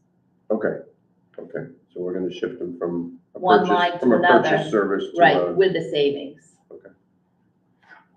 And then the no van at all, those fees are all purchase service prices that we would pay because now we're paying Right. for the vehicle cost that's tied to that same driver. So we're That paying is what we pay the the bus company. the and whatnot. vendor, the Yeah. contractor that we outsource with. Okay, And that's based on, like I said, this year's rates, because they haven't told us if they're gonna go up or not next year, I don't. and are we using multiple vendors for that on top of? Right now, we are W. Berry or- using one vendor right now. But we're using our other bus right now, so we're having a savings right now for the impact run alone. We've already, started using those 2 drivers, but we're using the 1 van we have. So as spring sports come, it's gonna be an issue if we don't have a van. Okay. And that's not factored into this, as far as if we went with just the single van? Or is that what that 180 is? No, that this taking is apart? just our student service van that we're looking to purchase. And not touching the co-curricular van for staff, students, coaches, not touching that at all. And would the co-curricular van be used in some of these as well on top? if No, no, needed? So that'll would not be sit, used at that'll sit all. idle except for co-curricular usage. Exactly, which is very painful right now, so it's very hard for us to share a van right now. It's impossible, like, we would not be able to continue this. So is anyone willing to make the motion? I'll make the motion. I'll second. Are there any further questions? All those in favor? Aye. Aye. Opposed? Opposed? I still don't have enough information, I'm sorry. Do you have more questions? I know, to me, if I've got a van that's sitting idle, that's gonna be used for co-curricular, how much does that cost us a year? How much is that saving us a year if it's just co-curricular? Because if we took our van right now and we dedicated it to student use, and we took away the co-curricular usage, what's the cost of co-curricular using busing or another transportation? I don't see that here. Yeah, that was information that I shared, prior. It was, $30-something thousand, Okay, but So- that was a underestimate, like, we literally put 2 hours of waiting time on every trip. And we know some of those trips were more than 2 hours waiting time. So we did a low estimate of, I think it was 34,000 and something.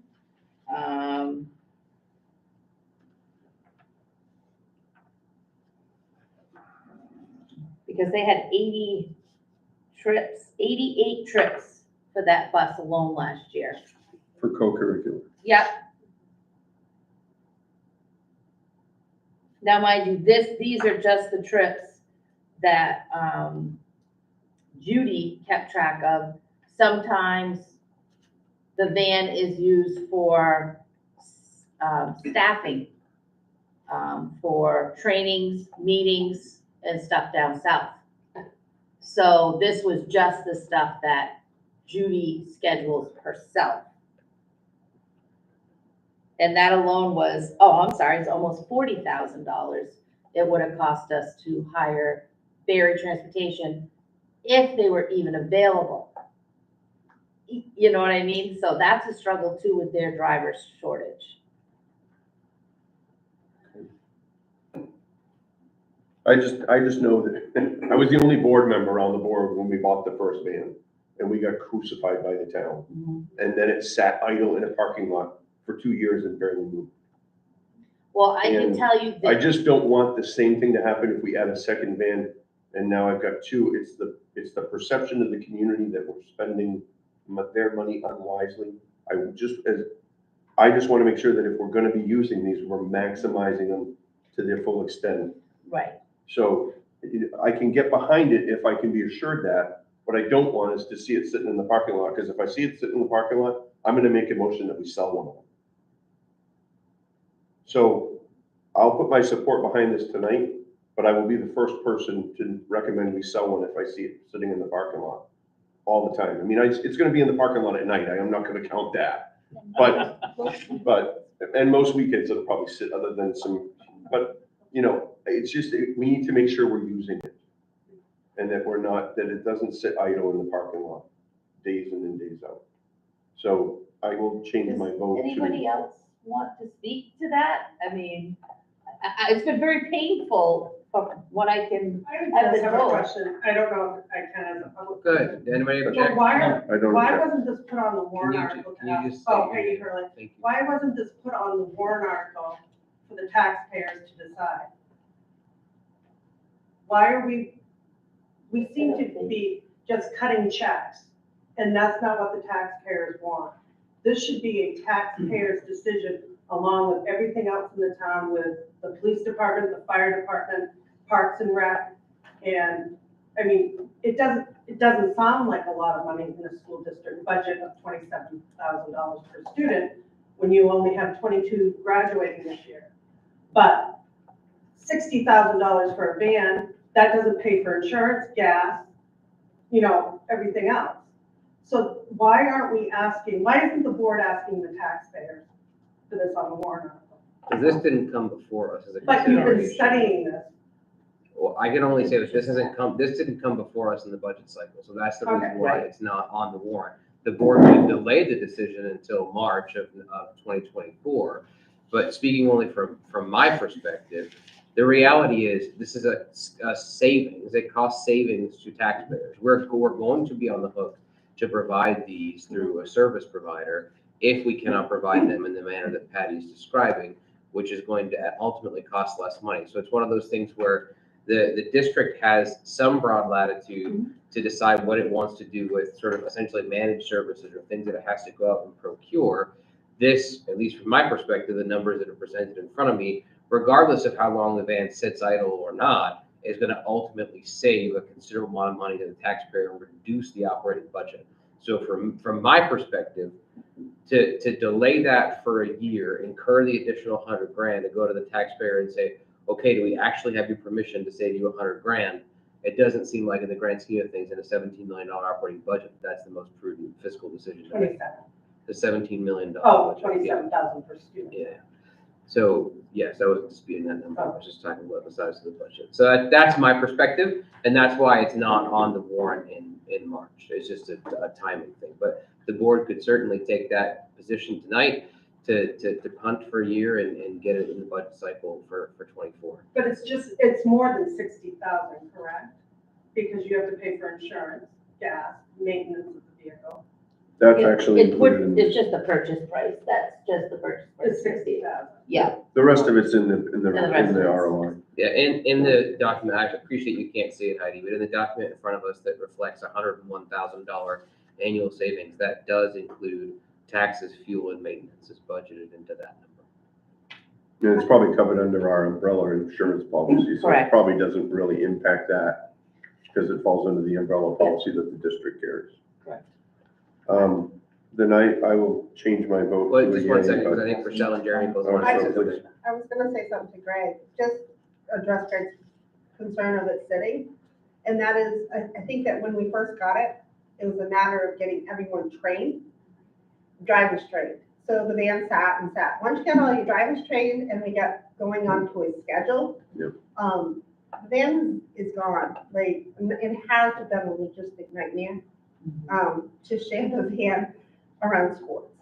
I mean, you know, I hired a bus company to take 3 skiers Mhm. to the other end of the state, where we're used to hiring a driver at a much lower rate than the bus drivers and the bus company to do it. But I think the sitting part was more of a logistic of, okay, we have the van, now we have to train a bunch of drivers. So the first year we trained a pool.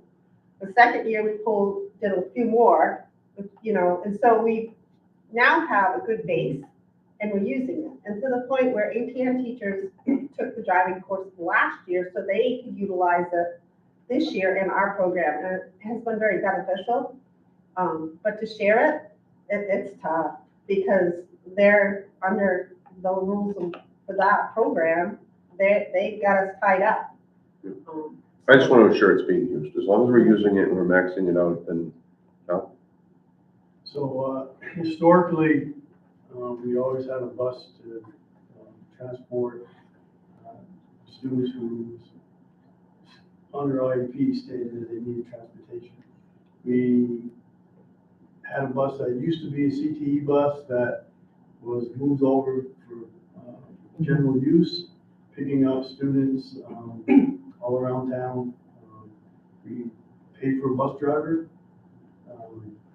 No longer doing that. The bus is somewhere, we used it to the maximum, is deemed not safe anymore, can repair it.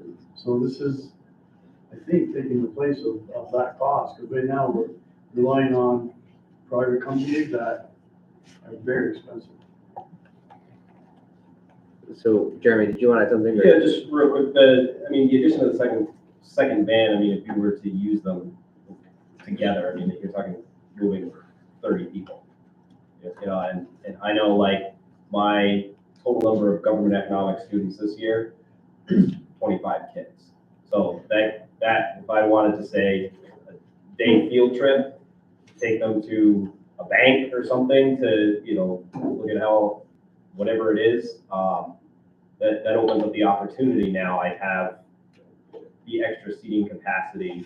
We have trained drivers, where we can do those field trips. Because the field trip budget, when you start factoring in buses and that sort of thing, they almost become unattainable. So I think having the 30 seats would greatly increase the ability during the school day when it might be sitting idle to take these excursions and,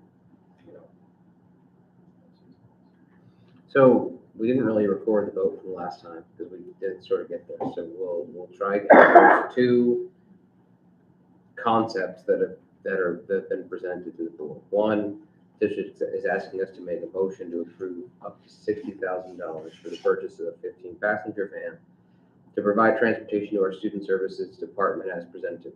The other from the floor from Heidi, or not, maybe not a proposal, but at least a question of why is this not going through the budget process? I mean, my perspective on that, just to restate, despite the reputation, I think this board in particular has been very, very conscious about spend. I read in the Caledonian about other districts with 15, 20, 25, 30% budget increases and increases on taxes. We held the line on a level funded budget that ended up being a less than 1% increase on an operating budget after recommendation from the budget committee. We've given a ton of money back to the taxpayers, none of which I regret, by the way, and more of which I would like to do. But to say, let's burn $100 grand to get permission to spend 60 doesn't seem like the most logical approach. So I appreciate it in principle, of course, but it just seems like to ask permission to save that much money and to waste more than that in the process. It doesn't seems to violate the concept. So is anyone willing to make the district's motion? I'll make the motion. Is there a second? I'll second. Any further discussion or questions? All those in favor?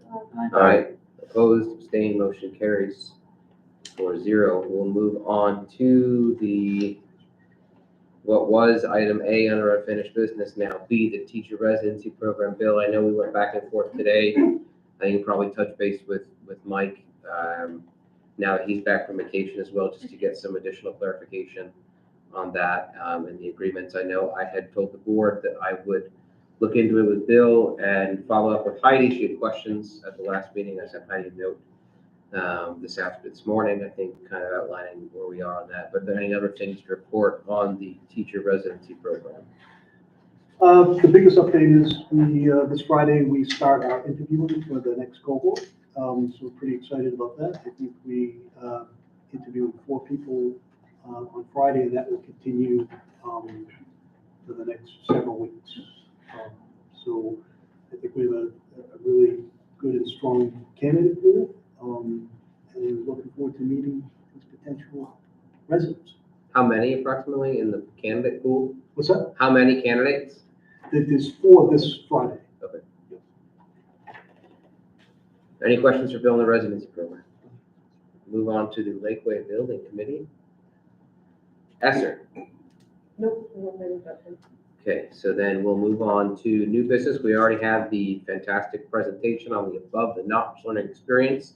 The business administrator mentioned an additional piece of business. The district is looking for a motion to withdraw $4,530 from the CTE Capital Reserve Fund to pay for the remaining invoice to RFP Environmental for air quality testing post-mold remediation.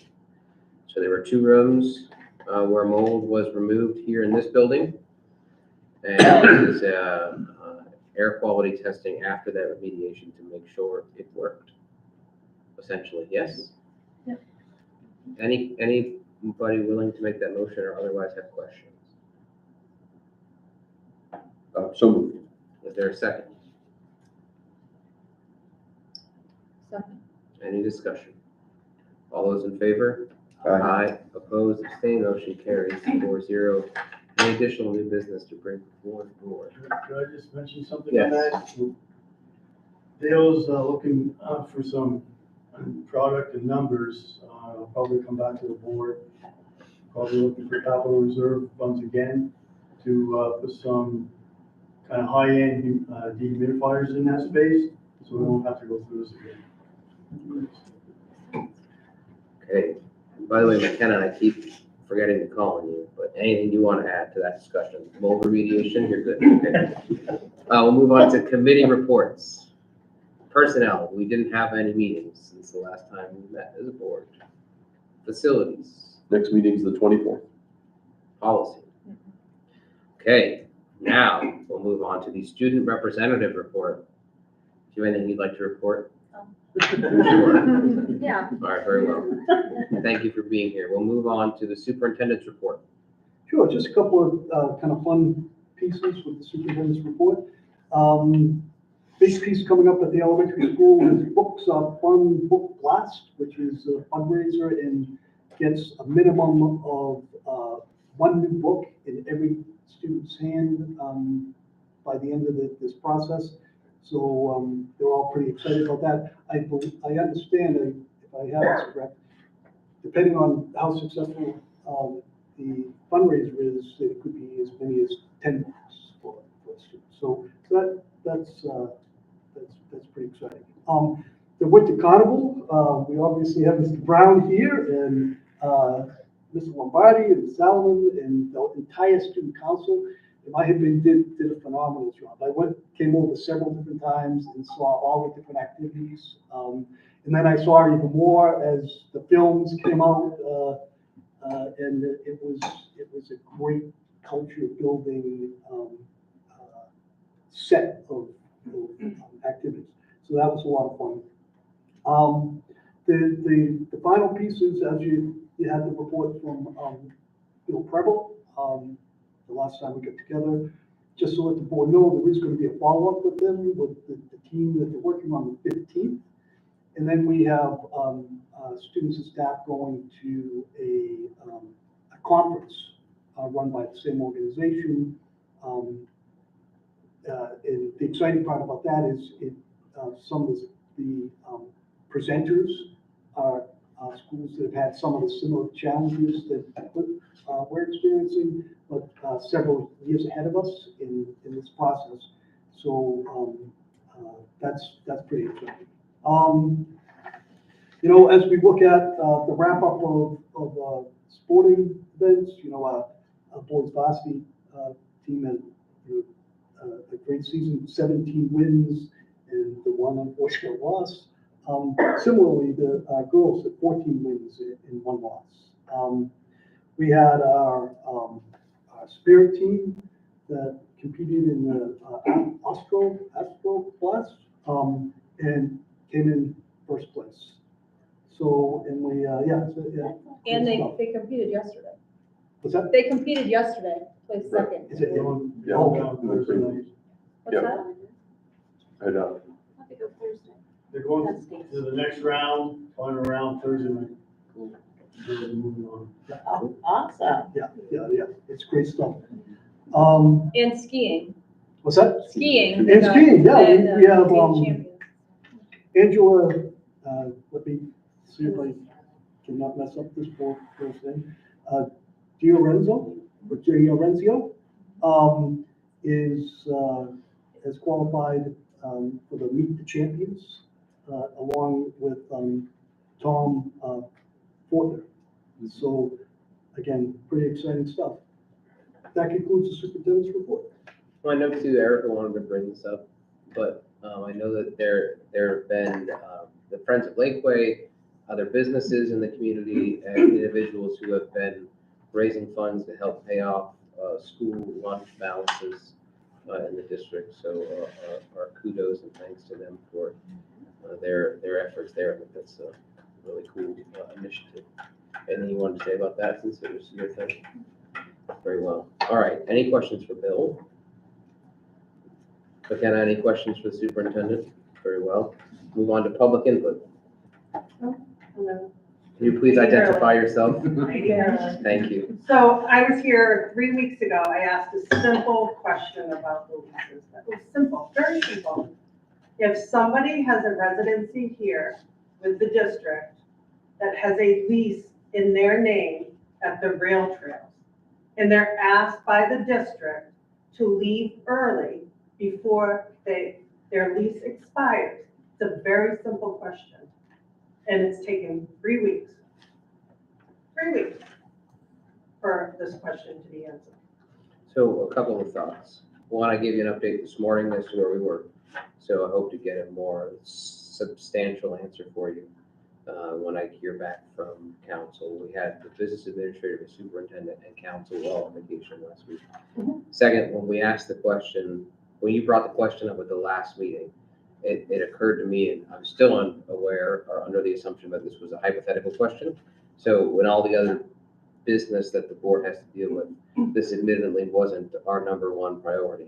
But I've tried to get some answers to you that essentially, my understanding from what I've seen from council, from what I've read from the agreements, is that while the district is protected against having to pay Correct. rent for someone who has left the program or whatever the case may be, is no longer associated with the program, it doesn't appear to my reading that the district has the ability, based on its agreement with Rail Trail or to agreement with PSU, to force vacate. But I'm not a lawyer, so I don't want that ruling to stand.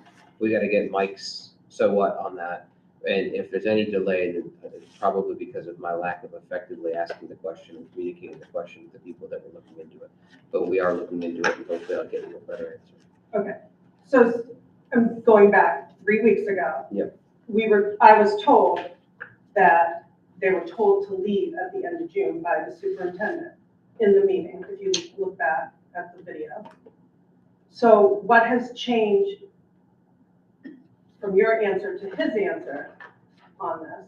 I'm not sure I understand. Because you're saying that in the reading that you read, right, that the district doesn't have the authority to have them leave before their lease is expired. I was saying that's my amateur read of it, but I want Right. to get that validated or invalidated. The lease is between the tenant Correct, and Rail Trail. right.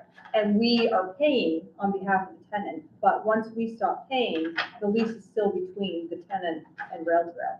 So I think, and we'll confirmation, that that tenant can stay, but would have to pay, obviously, because the district wouldn't be But- paying anymore if they're out of the program.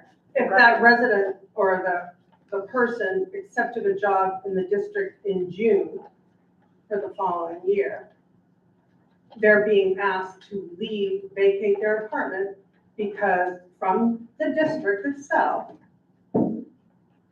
because other people are coming in for that program. It's, the agreement we have with the landowner is that, we will have 6 units available. Correct. It's our assumption it will be the same six units, but it doesn't necessarily happen. Their commitment is 6 units. Okay. So what we have done is, I've already talked to the landowner and said, you know, we're hoping that some of these folks,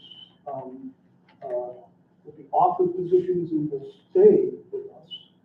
And if they do, we are in talks with the landowner about, you know, holding units aside for these people. Now, that doesn't mean they have to accept that, and there's other units out in the district. But the commitment that the landowner has for us is 6 units. And the lease And expires at the end of July. 150 of them that they're 7:31, yeah. building up. But certain scenarios in the district, they are being asked by you, and it was said in the last meeting 3 weeks ago, they had to leave by the end of June. So now things have changed. Oh, yeah, we can go watch the video again, but yes, it was. You sat right there, And I said, what? that they had to be out by the end of June. Oh, but if they don't have another arrangement with the, Legally, they can stay as long as they want, as long as the landlord doesn't give them a 30-day notice. Again, it's not our problem. But you're because telling the them they have to landlord leave has by the end of committed to June. 6 units for us. So. Okay. As far as units that we would be paying for, that ends. Okay. June 30th, unless, But we you have a hire lease and with they them. decide- They have a lease until the end of July. No, their agreement is through June. It's, Okay, because last time you said until the end of July, the agreement with them. no, the landlord is holding on to it's, and I guess I'm wondering where we going with this? So what's your concern? That you're telling people they have to leave their unit without proper notice. It's, Because I don't want to use the word dictating, telling these people they have to leave at the end of June so that these new people can come in. all with the landlord is he is committing to 6 units for us. I know how this works. I've been doing this for a very long time. I do this with companies all So the time. your concern is with the people we may hire. That you have an agreement with hiring, you're asking them to leave by the end of June, those apartments. Oh, we're gonna bend over backwards for anybody that's staying. Okay, so this has changed from the last meeting. I don't even want to go anymore. So if the board can continue to look into that would be great. Yeah. I'm gonna bring up our principal right now, even though I'm gonna get told there's no answer. Our current principal is still on paid leave? Correct. Okay. So, my question is, and this is really an easy question, is that we've paid him to stay home longer than he has been working in this building this year, correct? I haven't done the math, but that's probably correct, yes. Okay. So, prior to Mark and Vanessa, we had Jen and Greg. They resigned under the supervision of who? You asking who the superintendent was? At the Dr. time. Hart, yes. Okay, I just want to So point out we- it's a previous superintendent. no, you were here. No, it's a previous superintendent. Was when they Okay. resigned. Okay, When they resigned, you're correct. when they resigned, it was the other superintendent who? Yeah, when they resigned, when they gave their resignation notice. Okay, We hadn't hired Dr. Hart at that time. We had an interim, if you remember, for, right, 1 year, not even a 1 year period. okay. So since Dr. Hart's been here, we've had 2 under investigation and the same person here, the principal, twice under investigation.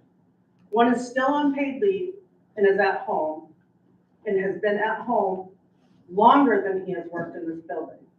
So the leadership here has to change in order for this to change. We're not keeping admin because of the leadership. Yeah, I don't think,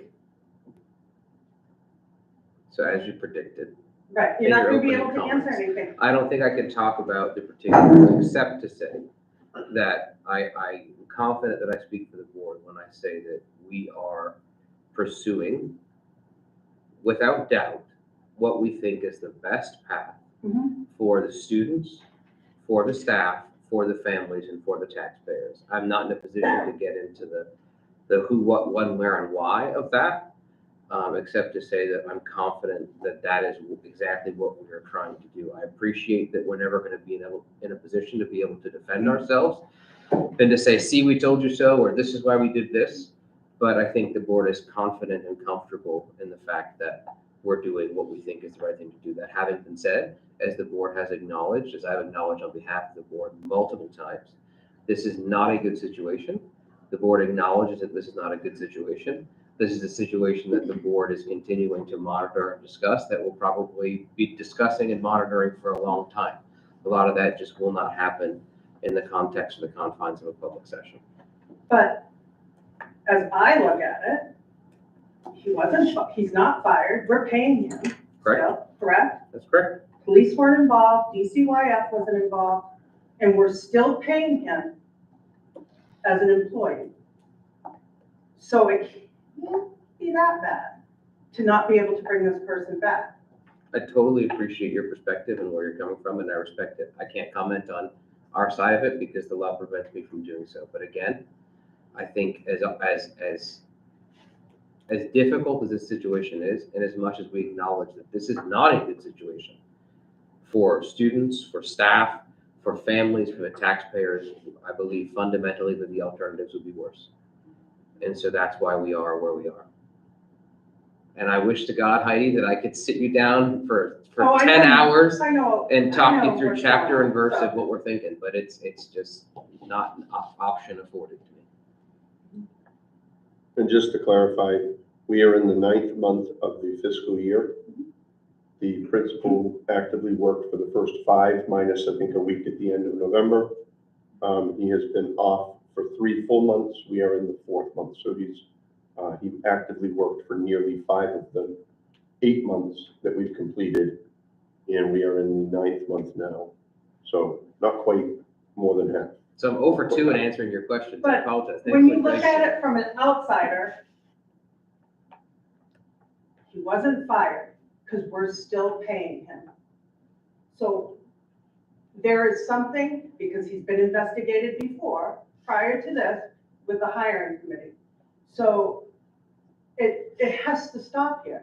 I don't know what it is, but if that person in my company did something wrong, I would, as a manager, would be going to that person and saying, we need to work this out. Why are we doing this? It cannot be, it's not fireable. You're not firing him. The district isn't firing him. Again, I totally respect. So your where is our perspective. management, our leadership to mentor these people or say, we have a policy in place, we have a procedure in place. Let's review this in 3 months to see where we're at. What are we doing? We continue, investigate.